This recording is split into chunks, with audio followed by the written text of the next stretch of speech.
So hello friends, good morning. Welcome to our lecture. Obviously आपलं topic संपलेला आहे, त्याच्यावरती आपण क्वेश्चन्स पण भरपूर बघितलेले आहेत. सो लास्ट डे आहे एक्झामच्या आधीचा.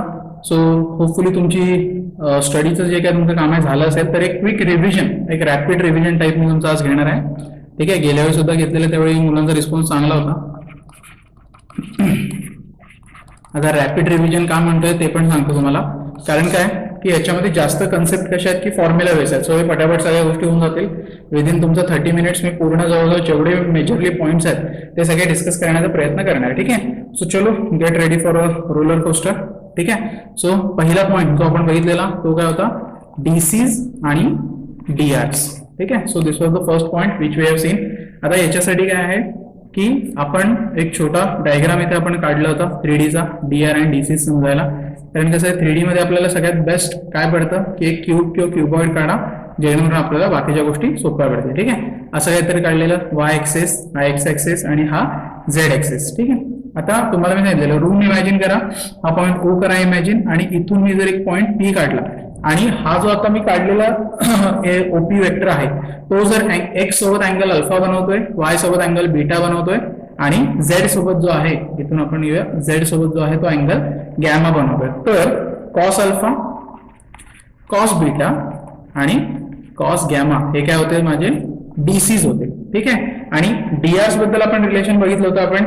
आता डीसीज ला आपण काय म्हणतो, एल, एम आणि एन, आणि आपल्याला कंडिशन माहिती आहे L square plus M square plus N square is equal to 1. ही कंडिशन खूप महत्वाची आहे, ही तुम्हाला आधी पण सांगितलं होतं. आणि हे कॉस स्क्वेअर वरून कसं येतं, cos square alpha plus cos square beta plus cos square gamma is equal to 1. हे कसं आहे त्याचं प्रूफ हे आपण बघितलेलं आहे. सो ते मी काही रिपीट नाही करणार, आपण काही लेक्चर नाही घेत आहे, रिव्हिजन घेतोय. ठीक आहे, सो डीसीज बद्दल मला ही जर गोष्ट माहिती आहे तर डीआर्स बद्दल मला काय आहे, डीआर्स काय असतात तर एबीसी ने आपण डिनोट करतो. आता डीआर्स मिळवण्यासाठी काही नाही, मला एखादं जर लाईन, ओके, आता जर मला एखादी एक लाईन दिलेली आहे, ठीक आहे, त्याच्या अलॉंग जर मला कोणी वेक्टर लिहून दिलं ना, मला त्या लाईनचं डिरेक्शन समजेल, बरोबर आहे. मग तेच जे इक्वेशन आपण लिहिणार आहे तेच म्हणजे आपण त्याच्यावर डीआर्स आपण एक्स्ट्रॅक्ट करू शकतो. फॉर एक्झाम्पल हे जे डिरेक्शनचं इक्वेशन लिहिलं ते असं असेल, ए आय प्लस बीजे प्लस सी के. तर 100% एबीसी हे काय असणार आहेत, माझे डीआर्स असणार आहे. ठीक आहे, आणि तुम्हाला माहिती आहे रिलेशन बिटवीन डीआर्स, बिटवीन डीसीज अँड डीआर्स. आता डीसीज वरून डीआर कसे काढायचे आणि डीआर वरून डीसी कसे काढायचे, एक लक्षात घ्या. हेच इक्वेशन जर मी कन्सिडर केलं आणि मला कोणीतरी विचारलं की बाबा तुम्ही मला ह्याच्यावरून एल एम एन काढून द्या, तर मी काय करणार, a upon magnitude of that is a square plus b square plus c square. काय नाही, तो डीआर घ्यायचा आणि त्याला मॅग्निट्यूडने डिवाइड करून टाकायचं. एम काय असणार आहे, plus minus b upon under root a square plus b square plus c square, आणि सी काय एल एम एन. एन काय असणार आहे, plus minus c upon under root a square plus b square plus c square. ठीक आहे, so बिंदास तुम्ही हे रिलेशन डिराईव्ह करू शकता. आता या रिलेशन मध्ये आता कसं आहे की मी इथे सध्या फक्त एक नॉर्मल असं इक्वेशन पकडलं. जर लाईन सेगमेंट पकडली असते, ठीक आहे, जर एखादं आपण पकडलं DCs and DRs of line segment, okay, line segment असं जर असेल, किंवा लाईन सेगमेंट आता कशाने बनणार आहे तर दोन पॉईंट. सो हा ए पॉईंट घेतला, ठीक आहे, हा पॉईंट बी घेतला. आता ह्याच्या कोऑर्डिनेट्स मी म्हटलं एक्स, वाय आणि झेड, x1 y1 z1 म्हणूया. ठीक आहे, x1 y1 z1 आणि इथे x2 y2 आणि z असं जर दिलं असेल तर मला कोणी विचारलं की एबीसी ची व्हॅल्यू काय, तर काय नाही, simple x2 minus x1, y2 minus y1 आणि z2 minus z1. So simple as that, this will be values of ABC. मग याच्यावरून कोणी मला विचारलं की एलिमेंटची व्हॅल्यूज कशा काढू शकतो, तर काय नाही, x2 minus x1 upon AB लिहा, ठीक आहे, त्यानंतर y2 minus y1 upon AB लिहा आणि z2 minus z1 upon AB लिहा. पण एबी काय आहे, AB is equal to under root, आता हे मोठं येणार आहे, काय येणार आहे, x2 मायनस x1 चा whole square plus y2 minus y1 चा whole square plus z2 minus z1 चा whole square. So simple as that. So relation find करणे काही कठीण नाही आहे. डीसी अँड डीआर मला वाटतं तुम्हाला लोकांना कळले तर बऱ्याचशा गोष्टी तुम्ही आरामात सोडवू शकता. ठीक आहे, सो होपफुली एक थोडंसं असं आठवलं असेल की हा एक 10-12 दिवसापूर्वी ही कथा सुरू झाली होती, सो आज ती संपुष्टात येणार आहे. ठीक आहे, सो थोडंसं जाणवलं असेल की हे सुरुवातीला आपण शिकवलेलं. ठीक आहे, नेक्स्ट पॉईंट काय होता, equation of line. Equation of line. आता इक्वेशन ऑफ लाईन मी कुठल्या फॉर्म मध्ये शिकवलेलं तर एक वेक्टर फॉर्म, बरं, वेक्टर फॉर्म. आता line passing through 2 points, 2 points मधून पास होणारी लाईन. तर काय होणार आहे, एक लाईन काढा, 2 पॉइंट्स. आता पॉइंट्स म्हणजे इथे काय होणार आहे की मी इथे पोझिशन वेक्टर पकडणार. जर ए बी मी पकडतो ना पॉइंट्स, तर इथे मी वेक्टर ए आणि वेक्टर बी पकडणार. आणि मी काय केलं होतं, एक वेक्टर आर, एक लोकस पॉइंट असा दिला होता की ज्याच्यावर रेस्ट्रिक्शन मी काही टाकले होते की तो त्याच ह्याच्यावरती राहायला पाहिजे, तो मागे पुढे जाऊ शकतो पण बाहेर नाही जाऊ शकत. ठीक आहे, याच्यावरून काय केलं होतं, मी ए बी वेक्टर काढला होता, म्हणजे असं लिहिलं होतं, आठवतं का बघा. याला आर म्हणूया. हे तुम्हाला असं काय आठवतंय का, A R is equal to lambda A B. आपल्याला ही माहिती आहे ना लिहायची सवय. ठीक आहे, सो ह्याच्यावर मला वाटतं तुम्ही इक्वेशन काढलं होतं. हे काय होतं, आर मायनस ए. ठीक आहे, R minus A is equal to lambda into असं काहीतरी होतं, बी मायनस ए. मला वाटतं हे सगळं सिम्प्लिफाय केल्यावर आर इज इक्वल टू आपण काय लिहिलेलं, ए प्लस लॅमडा इंटू बी मायनस. ठीक आहे, सो हे मला वाटतं इक्वेशन आपण वेक्टर फॉर्म मध्ये बघितलं होतं. आता ह्याच्यामध्ये पण गंमत काय होती की ह्याच्यामध्ये विशेष काय की ह्याच्यावरून इन्फॉर्मेशन काय एक्स्ट्रॅक्ट करू शकतो आपण, हे महत्वाचं होतं. तर हे काय आहे की हा फिक्स पॉइंट आहे. ठीक आहे, हा एक काय फिक्स पॉइंट आहे आणि हे मला काय देतं, तर डायरेक्शन देतं. ठीक आहे, दिस गिव्स मी डायरेक्शन. सो हे एवढं कळालं तरी पुष्कळ आहे, लक्षात ठेवा. सो याच्यामध्ये असं काही डिफिकल्ट तर काही नव्हतं सोडा, पण तरी पण एक आपल्याला माहिती असं. आता हे सिम्प्लिफाय करायची काही गरज नाही, you don't need to simplify this thing. Okay, अजून ह्याच्यामध्ये तुम्हाला पाहिजे असेल तर लॅमडा बिलॉंग्स टू आर एवढं सुद्धा लिहिलं तरी सुद्धा ते इक्वेशन कम्प्लीट होऊन जाईल. सो हे वेक्टर फॉर्म मधलं इक्वेशन होतं जे बरेच ठिकाणी आपल्याला उपयोगी येतं. ठीक आहे, ही एक गोष्ट होती. आता तेच कार्टेशियन फॉर्म मध्ये येऊन बघितलं होतं ना आपण, equation of line in cartesian form. आता कार्टेशियन फॉर्म मध्ये पण आपण 2 पॉइंट्स मधून बघितलेलं, 2 पॉइंट्स मधून पास होणार लाईन. आता इथे काय होतं की आपण ए पकडला, बी पकडला, पुन्हा आर पण पकडत होतो. आर ला कोऑर्डिनेट्स दिलेले एक्स वाय झेड, ए ला दिलेले x1 y1 z1 आणि बी ला दिलेले x2 y2 आणि z2 असं काहीतरी दिलं होतं. आता इक्वेशन आठवते का, डायरेक्टली आपण भरपूर वेळा वापरलाय. x minus x1 is equal to y minus y1 is equal to z minus z1 upon, आता या दोघांचं subtraction, x2 minus x1 upon y2 minus y1 upon okay sorry z1 हे काय z2 मायनस z1. ठीक आहे, so हे लाईनचं equation मला वाटतं आपण भरपूर वेळा वापरले आणि आता हे तोंडपाठ झालेलं असेल तुमचं असं मला तरी वाटतं. ठीक आहे, सो ही गोष्ट एक क्लिअर असावी की आपण काय लिहिलेलं आहे, नक्की काय ह्याच्याबद्दल आपलं हे आपण जे काय म्हणतोय ते नक्की काय, ह्याच्यावर इक्वेशन कसं भेटेल. तर आपल्याकडे गिवन काय काय असणार आहे याच्यामध्ये, आपल्याकडे x1 y1 आणि z1 हे गिवन असतील, x2 y2 आणि z2 हे पण गिवन असतील. या दोन्ही गोष्टी गिवन असतील मग तुमचं इक्वेशन तुमचं 100% तुम्हाला भेटून जाणार. ठीक आहे, सो गिवन पण काय आहे हे कळणं गरजेचं आहे. कसं म्हणजे एखाद्या गोष्टीतून काय एक्स्ट्रॅक्ट करू शकतो हे इम्पॉर्टंट आहे. तुम्हाला वेक्टर म्हणजे तसं म्हटलं तर ऍडव्हान्सचे प्रॉब्लेम पण कोप्लॅनॅरिटी वगैरे विचारलेले आहेत. सो काय दम नाहीये तसं टॉपिक मध्ये या, पण कसं आहे की थोडंसं व्हिज्युअलायझेशन आणि थोडंसं एक्स्ट्रॅक्शन या दोन्ही गोष्टी तेवढ्याच महत्वाच्या आहेत. ठीक आहे, त्याच्यानंतर अँगल बिटवीन लाईन्स. ठीक आहे, आता अँगल बिटवीन लाईन्स म्हटल्यावर आपल्याला एक गोष्ट आली पाहिजे की हे असं काहीतरी दिलं होतं. आता ह्याच्यानंतर आपण म्हटलो की चलो लाईन 1 हे म्हटलं लाईन 2. सो ऑब्व्हियसली आता लाईन 1 म्हटल्यावर ह्याच्या अलॉंग d1 वेक्टर, लाईन 2 म्हणजे ह्याच्या अलॉंग d2 वेक्टर आहे आणि हा अँगल थीटा आपल्याला विचारला आहे. आता तुम्हाला पहिली गोष्ट म्हणजे लाईनचं इक्वेशन दिलेलं असणार आहे. आता लाईनचं इक्वेशन तुम्हाला कुठल्या पद्धतीने, त्याला x2 वाला तुम्हाला इक्वेशन माहिती आहे, ते ट्रान्सफॉर्म करून तुम्ही कसं लिहू शकता, अपॉन एबीसी या पद्धतीने पण लिहू शकता, माहिती आहे ना.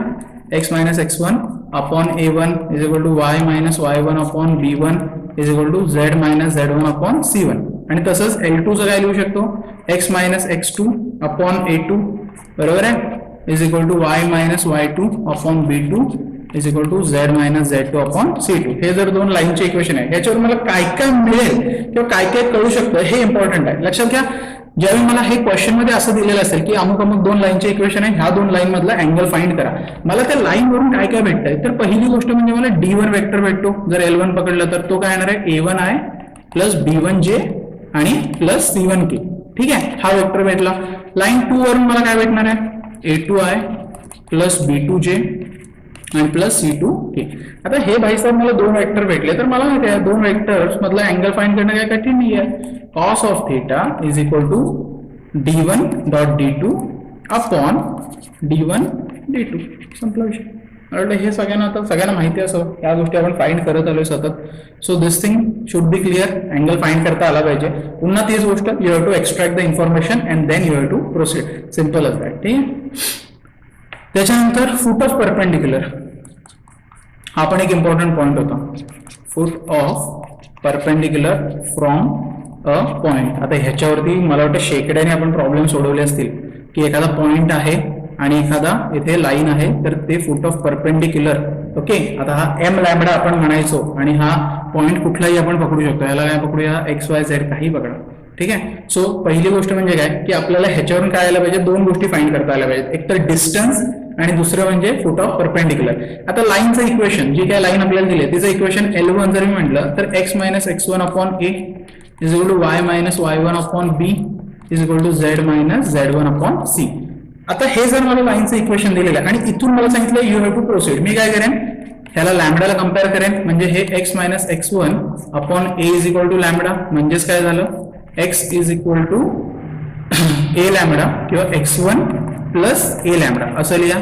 सिमिलरली y काय येणार आहे, y1 प्लस b लॅम्बडा आणि z काय येणार आहे, z1 प्लस c लॅम्बडा. ठीक आहे. सो हे तीन भेटले. आता हे तीन भेटल्यानंतर मला काय आहे की फूट ऑफ परपेंडिक्युलर भेटला. आता मला माहिती आहे की हा जर वेक्टर मला भेटला तर वेक्टर इंटू दिस, म्हणजे हा जर a पकडला पॉइंट तर am vector dot d vector. मला ह्याच्या अलॉंग d वेक्टर लिहिणं काय कठीण आहे का, नाही. ai plus bj plus ck, संपला विषय.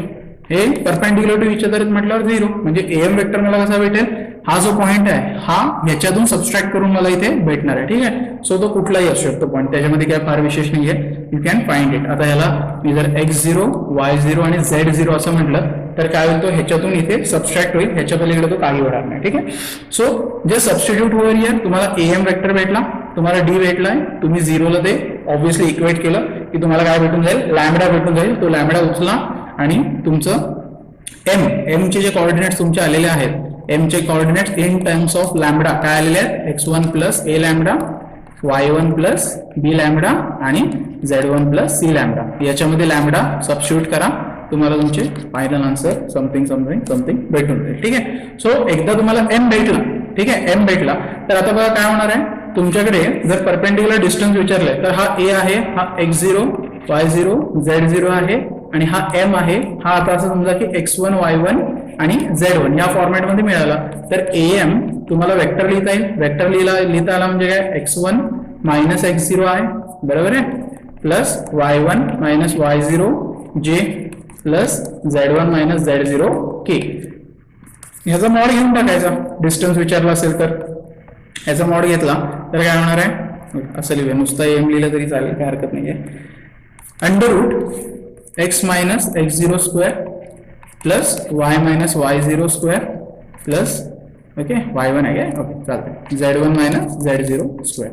सो हे झालं तुमचं, काय झालं, perpendicular distance from a point on a line.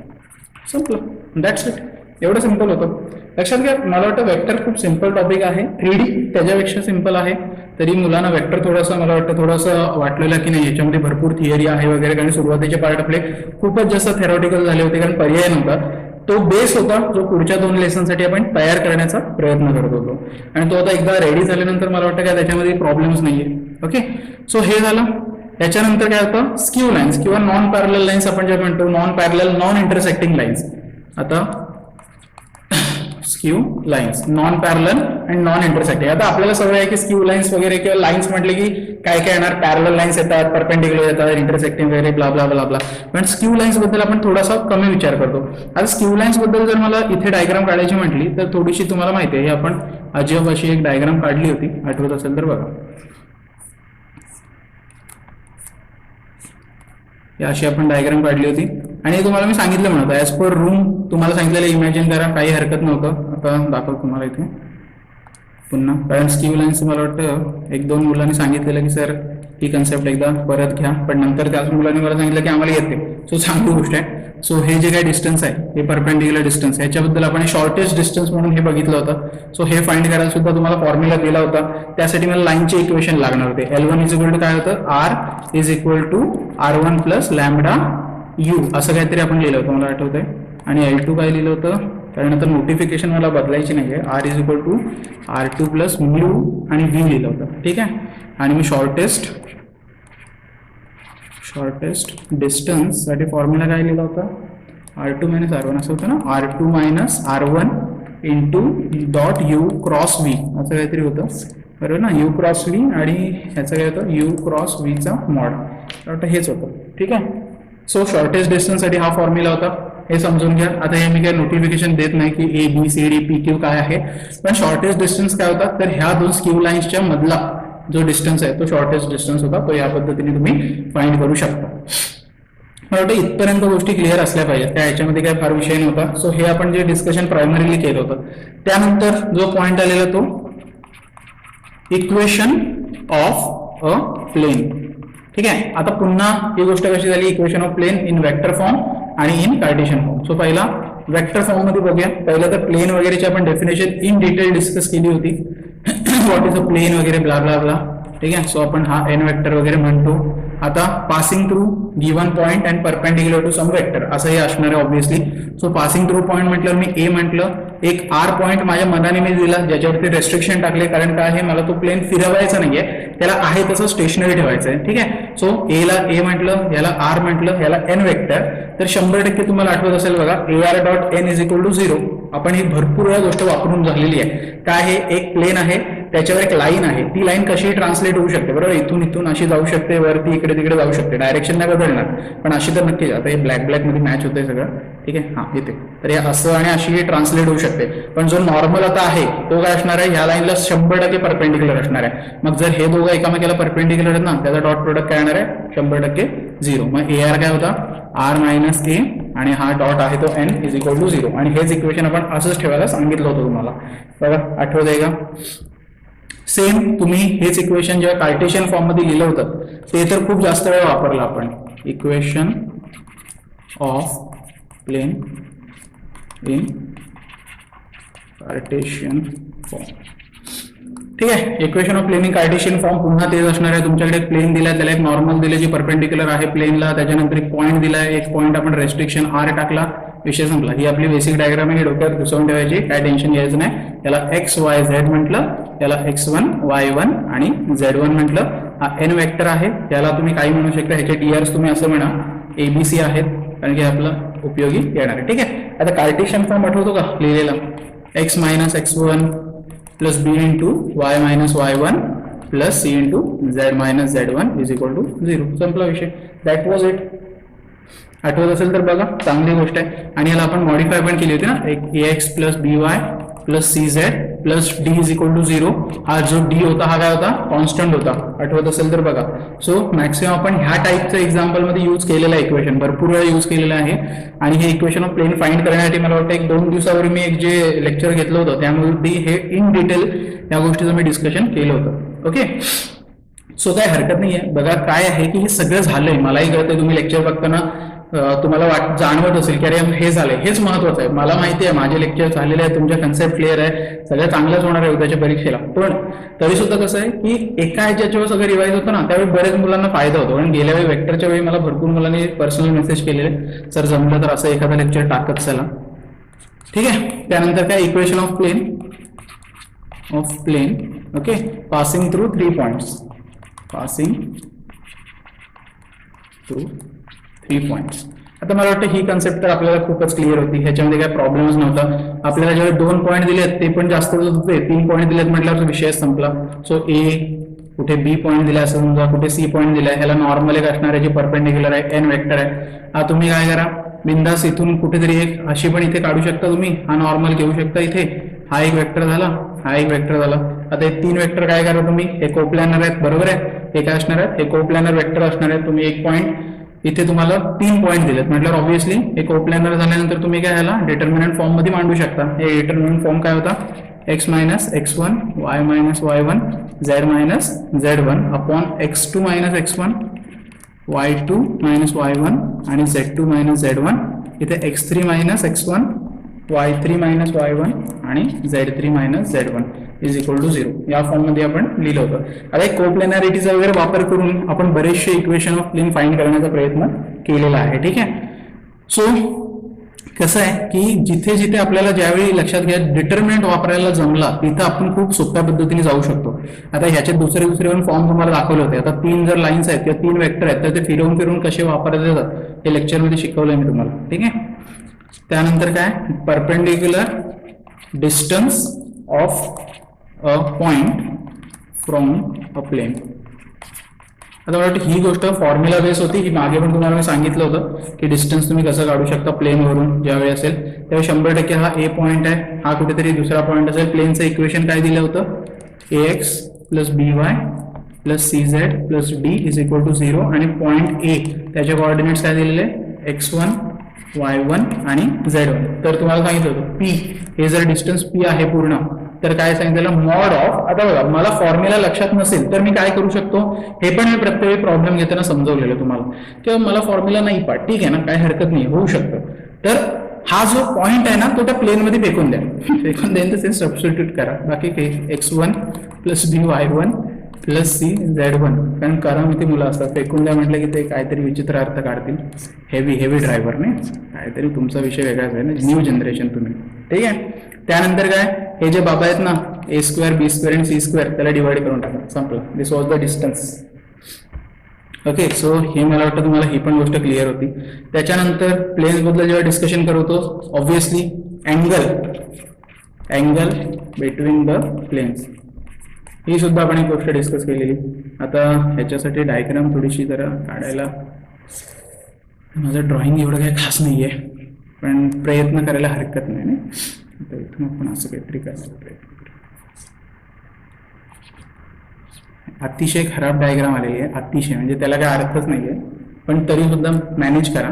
Okay. So 2 plain असे जर दिलेले आहेत तर त्या दोघांमधला अँगल फाइंड करायचा आहे. तर मी तुम्हाला सांगितलेलं आहे ह्याचा नॉर्मल काढा ठीक आहे ह्याचा नॉर्मल काढा आणि ह्याचा नॉर्मल काढा. ठीक आहे. आणि जो हा अँगल जो होणार आहे तो आणि हा अँगल काय असणार आहे सेम आहे. त्याच्यामुळे काय तुम्हाला फक्त n1 n2 काढायचं म्हणजे प्लेनचं इक्वेशन दिलं असेल ना a1x ठीक आहे b1y plus c1z plus d1 is equal to 0 आणि प्लेन 2चं इक्वेशन दिलेलं आहे a2x plus b2y plus c2z plus d2 is equal to 0. ठीक आहे. हे दिलेलं असेल तर तुम्ही बिंदास काय करा प्लेन 1 साठी n1 वेक्टर काढा. तो म्हणजे काय येणार आहे a1i b1j okay plus c1k. n2 vector काढा तो काय असणार आहे a2i प्लस b2j आणि प्लस c2.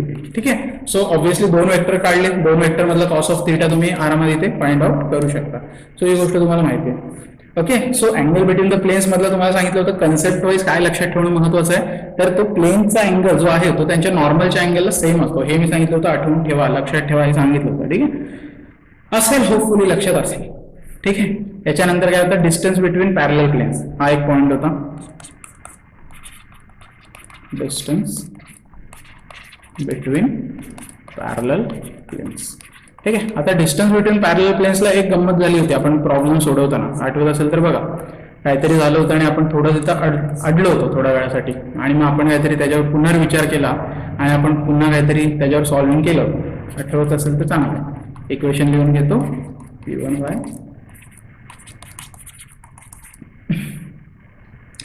p2चं इक्वेशन कोण सांगेल तर a1x b1y आणि c1z फक्त d2 वेगळा होता. आठवतंय ते 2 इक्वेशन दिले होते आणि एकाचे कोएफिशियंट वेगळे होते दुसऱ्याचे कोएफिशियंट मल्टिपल मध्ये होते त्याच्या.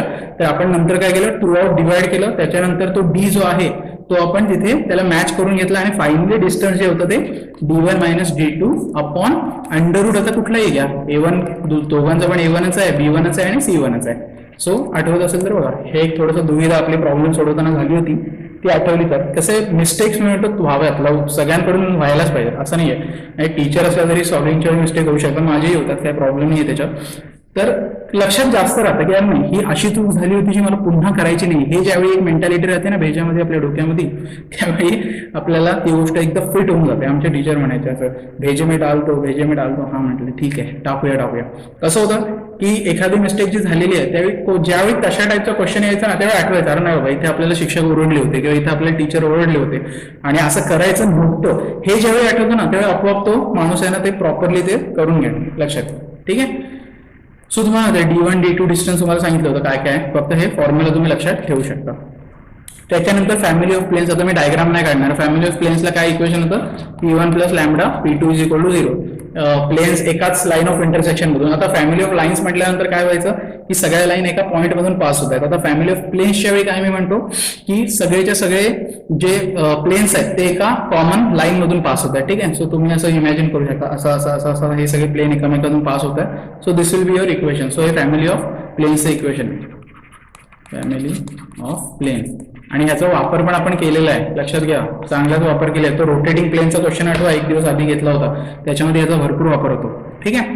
त्याच्यानंतर काय, angle between line and plain.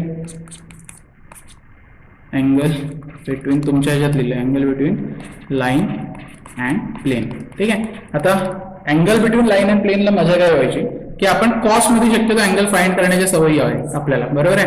So एखादी लाईन आहे, त्याला एखादी नॉर्मल आहे. ठीक आहे. तर प्रॉब्लेम काय व्हायचा, आपल्याला अँगल हा पाहिजे होता, पण आपल्याला हा फाइंड करणं सोपं व्हायचं. कारण ही लाईन आहे, ह्याच्यासोबत मला डी वेक्टर भेटेल, हा एन वेक्टर आहे, हा अँगल मी फाइंड करू शकतो. मग मी काय करायचो, 90 मायनस थीटा घ्यायचो, कारण की हा काय, हा टोटल आहे तो 90 आहे प्लेन सोबत बनलेला. सो 90 मायनस थीटा घ्यायचो. त्याच्यामुळे काय व्हायचं की मला साइन ऑफ थीटा भेटायचं. जे काय भेटायचं ना, sine of theta is equal to n into d upon n, आणि हा डी. ठीक आहे. सो हे आठवत असेल तर बघा. आणि लाईनचं इक्वेशन ऑब्व्हियसली तुमचं एक्स मायनस x1 हेच असणार आहे सगळं, ते आता तुम्ही तुमचं लिहून घेऊ शकता. पण मला कन्सेप्ट इथे सांगायची होती की काय आहे की इथे कॉसचा अँगल वापरू शकत नाही आपण, साइन येतो, कारण 90 मायनस थीटा आपण इथे यूज करतोय, लक्षात घ्या. सो प्लेनचं इक्वेशन तुमचं आहे तसं, प्लेनचं इक्वेशन, लाईनचं इक्वेशन एक्स मायनस x1 त्याच पद्धतीने असेल, पण कॉसच्या ऐवजी काय येणार आहे, साइन ऑफ थीटा. सो मला वाटतं ही गोष्ट पण आपण क्लिअर कट करून घेतली होती. ओके. त्याच्यानंतर intersection of line and plane, मला वाटतं ही पण आपण गोष्ट बघितलेली आहे, खूप वेळा बघितली आपण. Intersection of line and plane.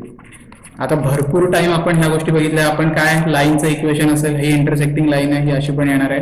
आता प्लेनचं इक्वेशन दिलेलं आहे, a1x plus b1y plus c1z plus d1 is equal to 0.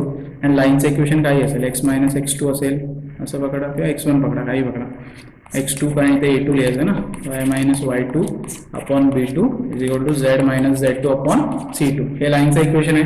Form काय होता फाइंड करायचा की हा पॉईंट P जर असेल तर त्याला लॅम्बडाच्या फॉर्म मध्ये फाइंड करून टाका. ठीक आहे. त्या लॅम्बडाच्या ह्याच्यात फाइंड करा, म्हणजे काय होईल तुमचं, x is equal to a2 lambda plus x2, इथे y व्हायचं तुमचा ओके, y काय होणार आहे b2 लॅम्बडा प्लस y2, आणि z काय होणार आहे c2 लॅम्बडा प्लस z2. ठीक आहे. हे बनायचं. मग हे काय व्हायचे, हे p ऑफ लॅम्बडाचेच कोएफिशियंट्स होते.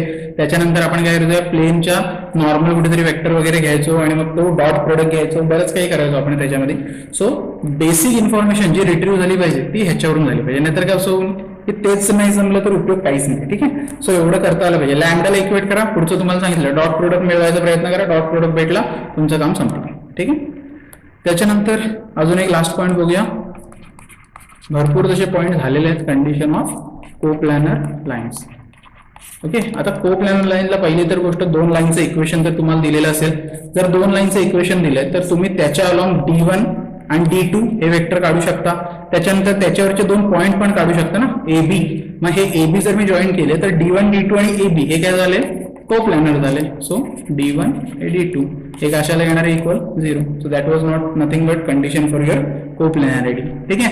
सो लाईनच्या इक्वेशनवर एक्स्ट्रॅक्ट करता आल्या पाहिजे गोष्टी. ज्यावेळी मला x मायनस x1 अपॉन असं काहीतरी दिसतं, a1 is equal to y minus y1 upon b1 is equal to z minus z1 upon c1, असं ज्यावेळी मला दिसतं ना, मला कळलं पाहिजे तो पॉईंट त्या लाईनवरचा कुठला आहे, तर x1 y1 आणि z1 हा पॉईंट आहे. drs जे आहेत ते काय आहेत, a1 b1 आणि c1 आहेत, आणि मग ह्याच्यावरून मी हे इझिली लिहू शकतो. ठीक आहे. सो हे लाईन 1चं इक्वेशन आहे, तसंच लाईन 2चं पण असेल. त्याचे drs काय झाले असते, a2 b2 आणि c2, म्हणजे तुमचं ऑटोमॅटिकली इथे हा सगळा हा आणि हा रो फुल झाला असता, आणि काय नाही, इक्वल टू 0. सो ही आपण कंडिशन मला वाटतं काल भरपूर बघितलं याच्यावरती प्रॉब्लेम. ठीक आहे. सो अजून पण पॉईंट्स आहेत, पण मेजरली जे फोकसमध्ये राहतात किंवा जे फोकसमध्ये असणारे पॉईंट्स आहेत तर हे पॉईंट्स आहेत ते. सो तुम्ही बघा, तुमचं एक बेसिक फास्टमध्ये रिव्हिजन होऊन जाईल. सगळे फॉर्म्युलाचं पुन्हा डोळ्यासमोरून गेले ना तर बेटर होतं. तुम्ही जेवढं स्वतःहून वाचाल तर ते थोडंसं जास्त तुम्हाला समजायला असं वेळ जाईल. पण हे आता कसं झालं की एक फ्रेश रिव्हिजन, एक फ्रेश लेक्चर घेतल्यासारखं आहे तुमच्यासाठी. सो हे तुमचे पक्के झालेले असतील, आणि ह्याच वेळेसवरती पेपर असेल तुमचा 100%, म्हणजे ऑब्व्हियसली ह्याच्यावरून बाहेर असणार आहे थोडंसं, पण तुम्ही ते टॅकल करू शकता 100%. ठीक आहे. सो आपण थोडेसे प्रॉब्लेम सुद्धा याच्यावर बघून घेऊया. ठीक आहे. सो चलो बघूया अजून थोडं, म्हणजे तुमची प्रॅक्टिस पण होईल. सो क्वेश्चन बघूया, काही सिम्पल क्वेश्चन्स पण बघून घेऊया. भरपूर आपण ॲडव्हान्स वगैरे करून झालेलं आहे. जे अगदी बेसिक आहेत ते पण बघूया. काय लिहूया, write the DRs and DCs. ठीक आहे. म्हणजे आता म्हणतात ना असं टोकावरून आपण खाली आलोय. Of the line joining points काय दिले का, 1 0 0 अँड 0 1 आणि 1. ठीक आहे. सो सगळ्यात पहिली गोष्ट म्हणजे तुम्हाला DRs फाइंड करायचे, DC फाइंड करायचे आहेत. मला वाटतं DRs फाइंड करणं सगळ्यात जास्त पहिलं सोपं, कारण त्याच्यावर मी मॅग्निट्यूडने डिवाइड करून DCs फाइंड करू शकतो. काय नाही, 0 -1 -1 1 -0 1 1 तर झाले DRs. आणि DCs फाइंड करायचे असेल तर काय, हा घ्या -1 अपॉन अंडर रूट, काय येणार आहे 1 + 1 + 1 square 1 upon under root 1 square + 1 square + 1 square 1 upon under root 1 square + 1 square + 1 square. Okay. So हे काय झालं, -1/√3 1/√3 आणि 1/√3. सो व्हेरी टफ क्वेश्चन, म्हणजे ॲडव्हान्सच्या पण ॲडव्हान्सला गेलेला आहे, काय हरकत नाही. ठीक आहे. चिंती क्वेश्चन आहे पण ठीक आहे, घ्यायला हरकत नाही. आपल्याला कन्सेप्ट क्लिअरन्ससाठी काही हरकत नाही. शेवटचा दिवस आहे म्हटलं आपण अगदी 0 पासून स्टार्ट करायला चालतंय. आता बघा, the sine of the angle between the straight line काय दिलंय, x - 2/3 = y - 3/4 = z - 4/5 and plain काय दिलंय, 2x - 2y + z = 5 इज. ठीक आहे. सो पहिली गोष्ट म्हणजे ना की तुम्हाला इथे क्वेश्चन समजणं गरजेचं आहे. इथे करायचं काय आपल्याला, साइन ऑफ अँगल विचारा म्हटल्यावर समजलं पाहिजे की बाबा ही लाईन आहे ना, ही अशी कुठेतरी असणार आहे. आत्ताच आपण रिव्हिजन मध्ये घेतलं ही अशी लाईन असणार आहे, हा नॉर्मल आहे. आपल्याला ह्याच्याबद्दल कुठेतरी माहिती, आपल्याला 90 - θ कन्सिडर केला आणि हा θ कन्सिडर केला की साइन θ भेटतो. सो पहिली गोष्ट म्हणजे लाईन आहे म्हटल्यावर मी D वेक्टर लिहून घेतो, 3i + 4j + 5k. कारण मला माहिती आहे हे DRs आहेत म्हटल्यावर मी त्याच्याकडून हा लिहून घेतला. नॉर्मल लिहू शकतो का मी, n वेक्टर लिहू शकतो का, तर यस. प्लेनचं इक्वेशन दिलंय. So 2i - 2j + 2k. म्हणजे हे लिहून झाल्यानंतर ना कसं आहे, महत्वाचं म्हणजे जे बेसिक आपल्याला लागणार ते गरजेचं आहे. नाहीतर काय होतं, आता पापड पसार लावायचं म्हटलं तर भरपूर लावू शकतो, पण डायरेक्टली मी इथे साइन θ लिहू शकतो. साइन θ आपलं काय होतं रे, D ना, D × n/d आणि हा n. सो हे आता फाइंड करायचं म्हणजे परत ह्याचं डॉट प्रोडक्ट आला. So 3i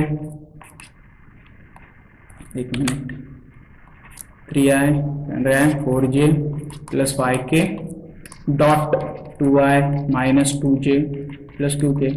okay. आणि अंडर रूट मध्ये काय येणार आहे, या दोघांच्या बाबांचा square. So 3 square + 4 square + 5 square. इथे काय येणार आहे, 2 स्क्वेअर + 2 स्क्वेअर + 2 स्क्वेअर. ठीक आहे. सो हे सगळं सॉल्व्ह करून घ्या. सॉल्व्ह केल्यावर काय येणार आहे बघूया आपण. काय होतं आपलं 3 ना, 3 × 6 झालं. म्हणजे हे काय झालं, मॉडमध्ये जर घ्यायचं म्हटलं तर 6 - 8 आणि +5 होऊन जाईल अपॉन अंडर रूट मध्ये काय होतं 9 16 आणि 25 म्हणजे 40 झालं नाही 50 झालं. आणि ते काय होतं 4 4 आणि 2 होतं की काय होतं, अच्छा हे z आहे काय. ओके. हां. सो 1 आलं पाहिजे, ते z दिस z ते 2च्या हिशोबाने दिसतं. सो 1k म्हणजे इथे काय येणार आहे 1 स्क्वेअर. सो हे काय झालं 9. सो फर्दर सिम्प्लिफाय केल्यानंतर तुम्हाला काय भेटणार आहे 1/समथिंग 5√2 असं काहीतरी भेटेल. ठीक आहे. सो 1/5√2 हे कशाची व्हॅल्यू आहे तुमची, साइन ऑफ θ. बघूया ऑप्शनमध्ये कुठे अवेलेबल आहे का, आहे पण थोडासा वेगळ्या पद्धतीने ऑप्शनमध्ये अवेलेबल आहे की √2/10 असं दिलेलं आहे त्यांनी. ठीक आहे. सो ऑप्शन थोडंसं वेगळं आहे बघा, असं दिलं आहे साइन θ √2/10 म्हणजे हाच विषय आहे. तुम्ही यालाच √2 मल्टिप्लाय करा, √2/√2 हा √2 झाला, 2 5 10 झाला, वरती √2. पण कसं आहे ऑप्शनमध्ये आपल्याला कधीतरी वेगळं दिलेलं असतं तर त्याच्याकडे आपलं लक्ष असणं गरजेचं आहे. म्हणूनच कसं आहे ऑप्शन चेक करा, डायरेक्टली इथे कन्क्लूड करू नका की हे आन्सर आहे. ऑप्शनमध्ये थोडंसं काय होतं डिफरंट गोष्ट दिलेली होती, पण काय विषय सेम आहे. लक्षात, विषय काय बदलणार नाही आहे. फक्त कसं थोडंसं आपल्याला अप्रोच थोडासा ऑप्शनकडे बघण्याचा बदलायला हरकत नाही.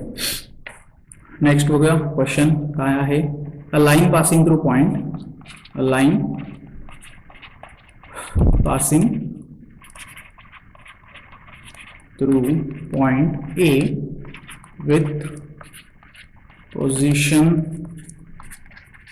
vector काय दिलंय बघा, A is equal to 4i plus 2j plus 2k is parallel to vector B is equal to 2i, okay, 2i plus 3j plus 6k.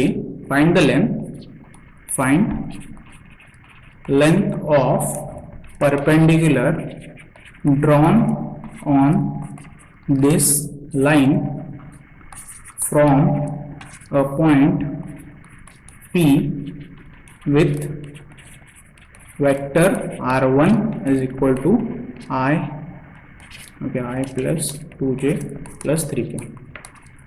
Okay, थोडं प्रॉब्लेम पहिला समजून घेऊया की काय आहे.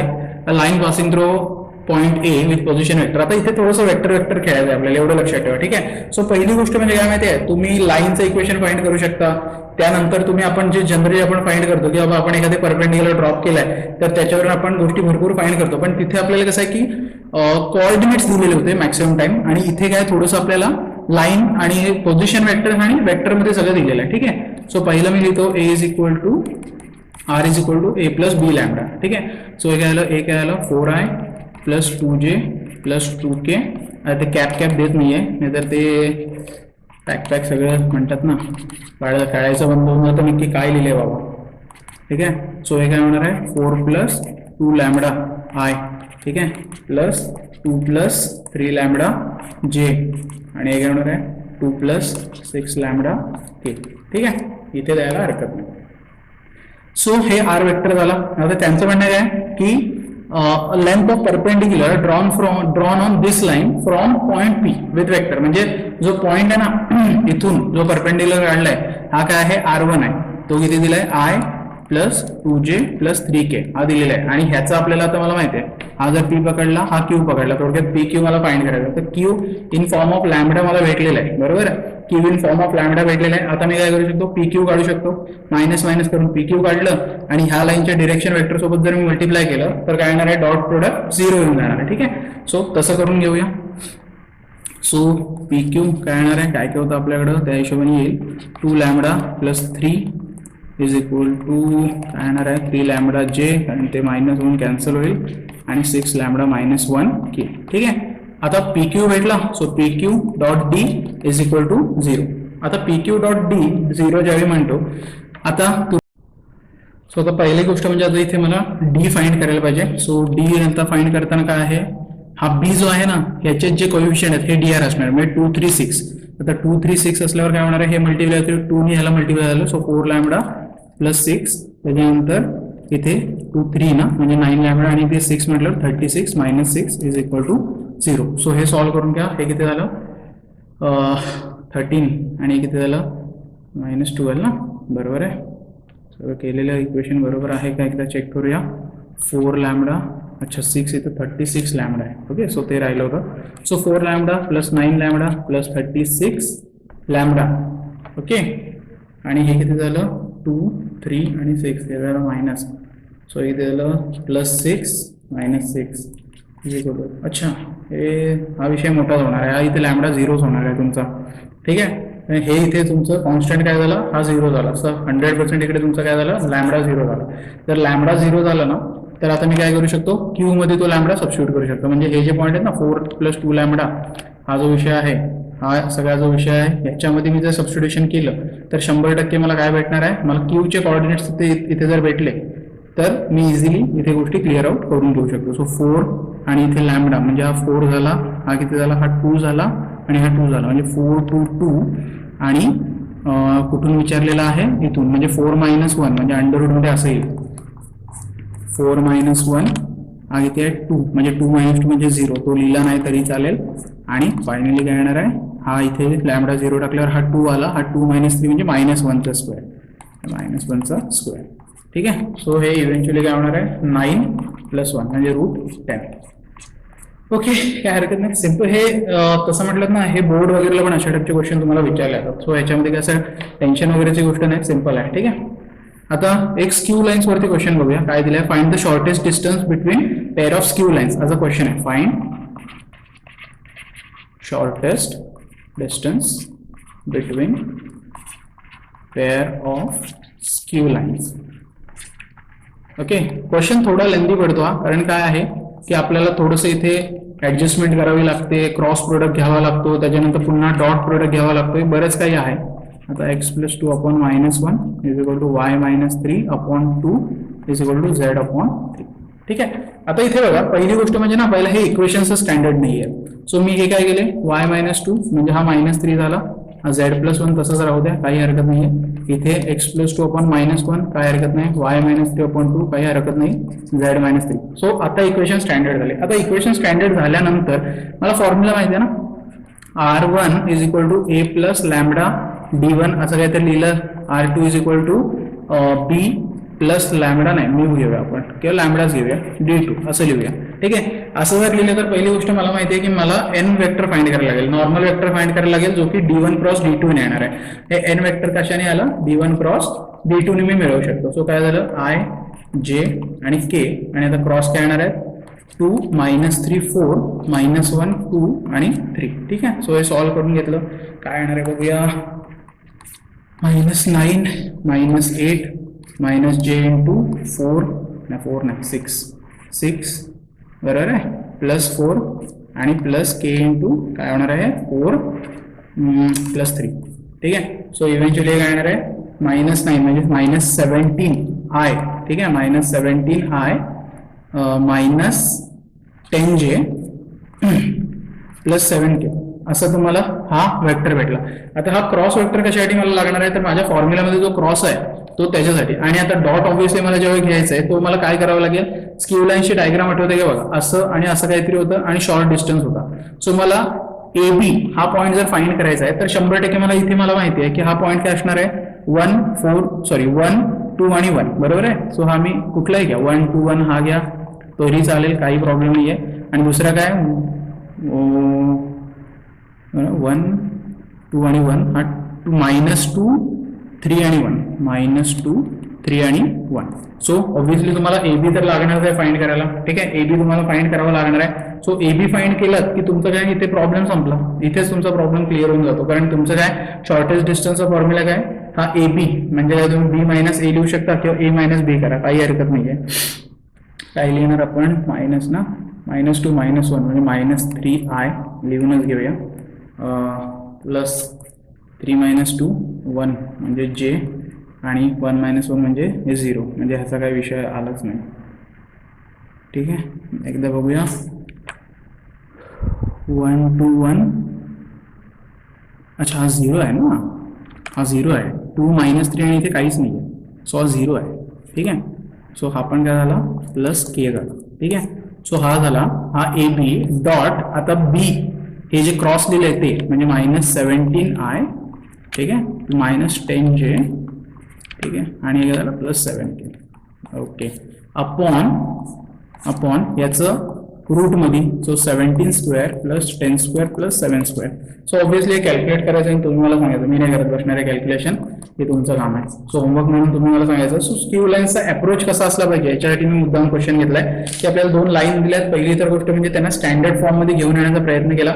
स्टँडर्ड फॉर्म मध्ये आणल्यानंतर माझं काम काय होतं, तर आता त्याचे डिरेक्शन वेक्टर लिहिले. सो डिरेक्शन वेक्टर मी काय घडलं की डी क्रॉस. आता बघा इथे आपण जो फॉर्म्युला लिहिलाय, कुठे गेला, लिहिला होता ना आपण स्क्यू लाईन्सचा फॉर्म्युला, हा बघा, हा जो यू क्रॉस व्ही लिहिलेला आहे ना, हा डिरेक्शन वेक्टरच आहे. बघा हे direction vector u cross v, मी फक्त d1 आणि d2 घेतलं त्याच्याऐवजी. सो इथे d1 क्रॉस d2चा मॉड, बाकी काही वेगळं नाही केलं. ठीक आहे. सो फॉर्म्युला तोच, फक्त लिहिण्याच्या पद्धतीपेक्षा माझं म्हणणं आहे नोटेशन काय देत आहे ह्याच्यापेक्षा महत्वाचं म्हणजे काय, तुम्हाला समजलंय की नाही, ही कन्सेप्ट तुम्हाला किती क्लिअर आहे हे जास्त इम्पॉर्टंट आहे. ठीक आहे. नेक्स्ट क्वेश्चन बघूया काय, find the value of P. Okay, so that lines L1 काय दिलं बघा 1 मायनस एक्स बाय 3 म्हणजे पुन्हा स्टँडर्ड नाही आहे 7 मायनस 14 अपॉन पी अजिबात स्टँडर्ड नाही आहे झेड मायनस 3 अपॉन 2 आपण स्टँडर्ड नाही आहे ठीक आहे. सो त्याला स्टँडर्ड करायला जागा ठेवूया थोडीशी आणि हे काय 7 minus 7x upon 3p okay हा पण स्टँडर्ड नाही आहे y मायनस 5 अपॉन 1 हा चालेल 6 मायनस झेड अपॉन 5 ओके. आता एक लक्षात घ्या अशा टाईपचा क्वेश्चन ऑब्व्हियसली हा जेई मध्ये वगैरे जास्त विचारला जाणार नाही कन्सेप्ट अंडरस्टँडिंगसाठी ओके आहे की आता इथे काय होणार आहे x मायनस 1 लिहिलं तर -3 खाली आलं इथे होणार आहे y मायनस इथे 7 ने डिवाइड केलं तर हे काय होणार आहे 14 तुमचं 2 होऊन जाईल अपॉन p बाय 7 झालं पण इथे काय साईन चेंज नाही होणार कारण y आहे तो आहे. इथे काय होणार आहे x मायनस 1 पण इथे -3p अपॉन 7 झालं इथे काय y मायनस 5 ठेवा तसंच आणि हे काय होणार आहे z मायनस 6 च्या ऐवजी आता तुम्ही 6 ठेवा तसं हे खाली -5 लिहा ओके. आता हे लिहिल्यानंतर ना हे जे काही खाली लिहिलेले आहे ते A1 B1 आणि C1 दिले आहे आणि ह्याच्या दुसऱ्या लाईनच्या खाली A2 B2 आणि C2 लिहिले तुम्हाला फॉर्म्युला आठवतो का बघा A1 A2 plus B1 B2 plus C1 C2 is equal to 0 तो फॉर्म्युला वापरा तुम्हाला P ची व्हॅल्यू भेटून जाईल. सो याच्यामध्ये काही दम नव्हतं आरामात तुम्ही या गोष्टी टॅकल करू शकता ठीक आहे. लक्षात घ्या महत्वाचं म्हणजे काय माहिती आहे की किती प्रॉब्लेम सोडवतोय ह्याच्यापेक्षा तुम्ही कन्सेप्ट जेवढ्या शिकल्यात त्या तुम्ही सगळ्या अप्लाय करू शकता का हे इम्पॉर्टंट आहे ठीक आहे. सो चला नेक्स्ट क्वेश्चन क्या बघूया find the distance between the point.